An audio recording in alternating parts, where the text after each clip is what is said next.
الرحمن الرحیم الحمدللہ 4 الحمدللہ اللہ کے فضل و کرم سے ہم 6 پارے میں پہنچے ہوئے ہیں، تو انشاءاللہ آج 6 پارے کی شروعات ہوگی سورہ نساء، اور اس کے بعد سورہ مائدہ بھی انشاءاللہ العزیز ہم کنٹینیو کریں گے۔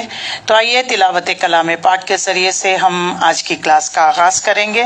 میں دعوت دیتی ہوں حفصہ شاہد کو کہ وہ آئیں تلاوت کلام پاک کے ذریعے سے آج کی کلاس کا آغاز کریں۔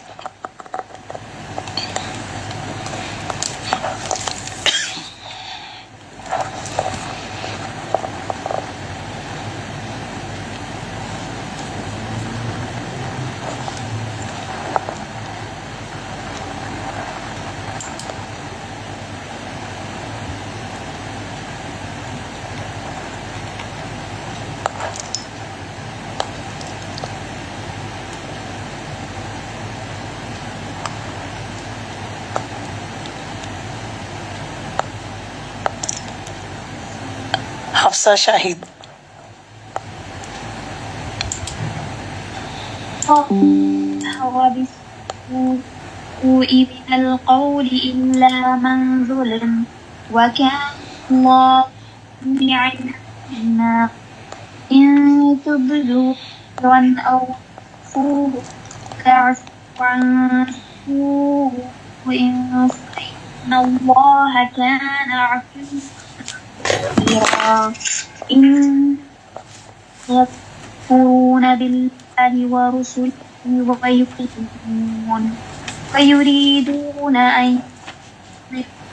بين الله ورسله نؤمن ويقولون نؤمن ببعض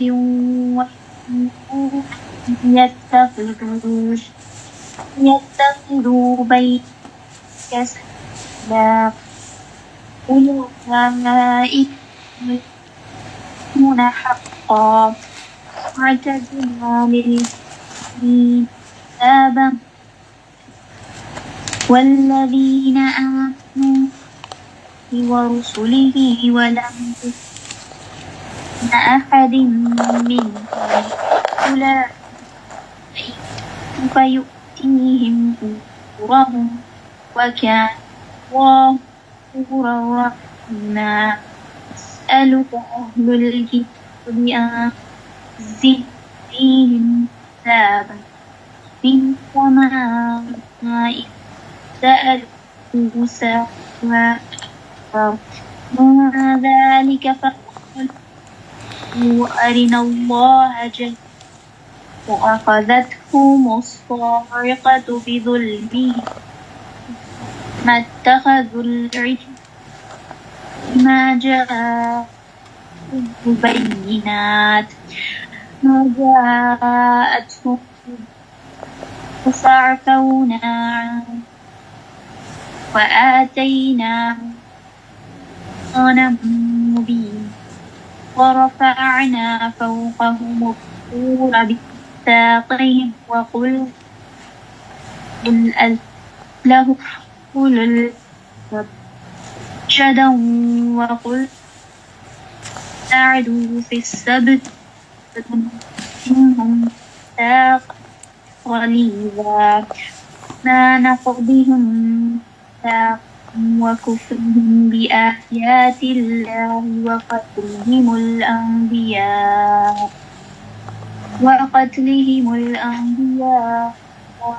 بغير حق وقولهم قلوبنا غلف طبع الله عليها بكفرهم فلا يؤمنون صدق الله العظيم۔ صدق اللہ العظیم۔ الحمدللہ رب العالمین، الصلاۃ والسلام علی رسولہ الکریم وآلہ وصحبہ اجمعین والعاقبۃ للمتقین، اما بعد۔ محترم خواتین اور عزیز بہنوں، السلام علیکم ورحمۃ اللہ وبرکاتہ۔ اعوذ باللہ من الشیطان الرجیم، بسم اللہ الرحمن الرحیم۔